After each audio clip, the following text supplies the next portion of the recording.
अस्सलाम वालेकुम जी व्यूअर्स, कैसे हैं आप। उम्मीद है कि आप बिल्कुल ठीक ठाक होंगे। मैं भी अल्लाह का शुक्र है बिल्कुल ठीक ठाक हूँ। आज आप लोगों के साथ बहुत ही मज़ेदार वेज सैंडविच की रेसिपी शेयर करने वाली हूँ। आप इसे टिफ़िन में बच्चों को भी दे सकते हैं, और अगर आपकी फ़ैमिली में आपके हस्बैंड वगैरह ऑफ़िस में जाते हैं तो यकीन करें ये सबसे बेस्ट लंच है उनके लिए। एक तो हेल्दी होगा, दूसरा ये बहुत ज़्यादा टेस्टी बनता है। आज मैं एक यूनिक तरीके से आपको ये सैंडविच बनाना सिखाऊँगी इंशाल्लाह से।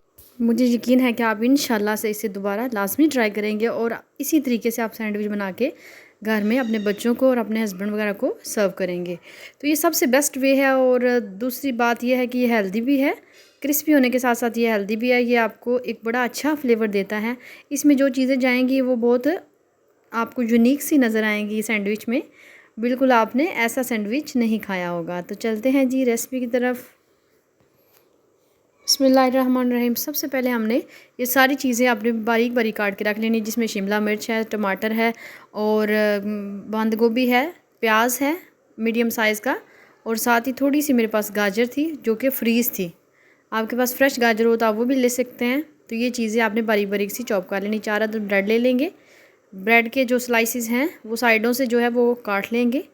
इस तरीके से आप उतार सकते हैं। अगर आप खुद ये खा रहे हैं तो इसके साथ भी रहने दे तो कोई इशू नहीं है, बहुत मज़े का वैसे भी लगता है। तो बच्चे इसे पसंद नहीं करते, इसलिए आपने ये साइड से उतार लेना है। तो ये आप फ्रीज़ करके भी रख सकते हैं, जब भी आपने इसे सर्व करना हो तब ये कर सकते हैं। ये कोल्ड सैंडविच भी बहुत मज़े के लगते हैं, अगर ये ठंडे होंगे तो और भी ज़्यादा अच्छा टेस्ट देंगे आपको इंशाल्लाह से। तो सबसे पहले हमने एक पैन को चूल्हे पे चढ़ाया, फ्लेम को हमने मीडियम टू लो रखा। उसमें हमने थोड़ा सा बटर डालना है ताकि जो पैन है वो थोड़ा सा ग्रीस हो जाए, और जो चीज़ें हमने सौते करनी है वो अच्छे से और आसानी से हो जाएं। हम इसमें मक्खन का इस्तेमाल ज़्यादा नहीं करेंगे, थोड़ा ही ऐड करेंगे, लेकिन इसे बनाएंगे मक्खन में ही।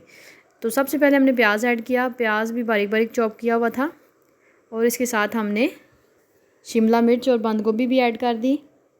अब इसके साथ ही हम ऐड कर देंगे इसमें टमाटर। इन सारी चीज़ों को सौते करना है। बटर आप देख सकते हैं, बटर की क्वांटिटी आप इससे ज़्यादा ना कीजिएगा, बस इतना होना चाहिए कि जिसमें ये सारी चीज़ें आसानी से सौटे हो जाएं। तो ये देखिए इस तरीके से हमने गाजर भी इसमें ऐड कर दी है।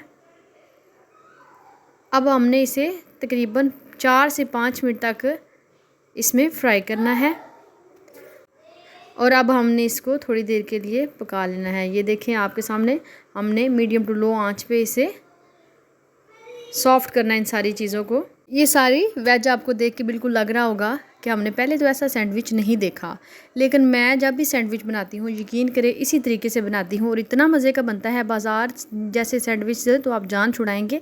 और आप यही कोशिश करेंगे घर में ये आसानी साथ ये सैंडविच बनाया जाए। तो इसमें हमने ब्लैक पेपर ऐड कर दी, वो आपने अपने टेस्ट के अकॉर्डिंग आपको जितनी पसंद है आप उतनी इसमें ऐड कर सकते हैं। इसके साथ हम थोड़ा सा नमक ऐड कर लेंगे। नमक भी बिल्कुल आपकी जितनी वेज है, आप जितने सैंडविच बना रहे हैं उस हिसाब से आपने नमक इसमें ऐड करना है।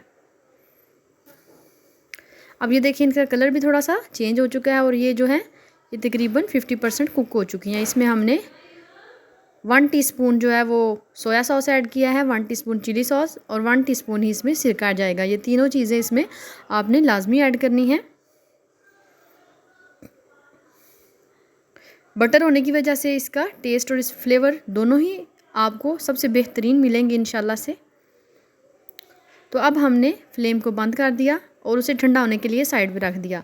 ठंडा आपने लाजमी करना है, रूम टेम्परेचर पे लाजमी होना चाहिए, गर्म नहीं होना चाहिए। तो इसके साथ हम थोड़ा सा बटर लेंगे। बटर को हमने पैन को हमने इससे ग्रीस कर लेना है।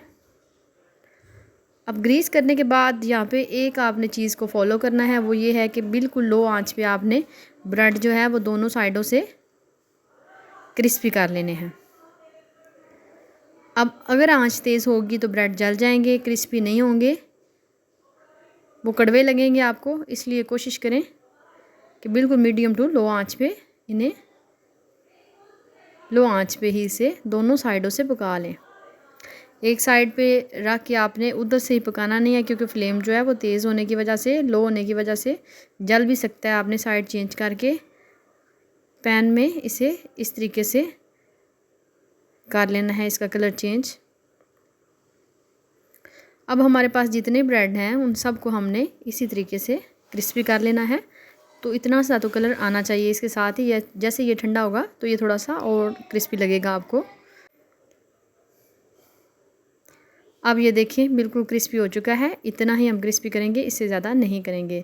और बाकी जो हमारे पास ब्रेड्स हैं उनको भी हम कर लेंगे क्रिस्पी। कोल्ड सैंडविच के तौर पे भी मैंने आपको बताया है कि आप इसे फ्रीज़र में भी रख के खा सकते हैं, तब भी आपको मज़ा आएगा।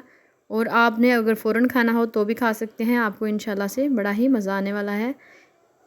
तो सारे हमने कर लिए हैं, उनका कलर चेंज कर लिया है। तो अब हमने जो हमारे पास मिक्सचर तैयार हुआ था वेज वाला, उसको हमने रूम टेम्परेचर पे कर लिया है, यानी कि ठंडा भी कर सकते हैं आप। उसमें हमने मायोनीज़ ऐड किया, तकरीबन 2 टेबल स्पून आपने भर के मायोनीज़ के ऐड कर लेने हैं। और इस मायोनीज़ को आपने अच्छे से मिक्स कर लेना है। इसमें आप इसके साथ केचप भी ऐड कर सकते हैं, मायोनीज़ के साथ केचप भी ऐड कर सकते हैं, लेकिन मायोनीज़ के साथ इसका फ्लेवर बहुत अच्छा आने वाला है। इसके साथ भी केचप ऐड की जा सकती है। तो ब्रेड को हमने इस तरीके से हमने बैटर को ऊपर लगा लेना है। सारे पे हम फैला लेंगे।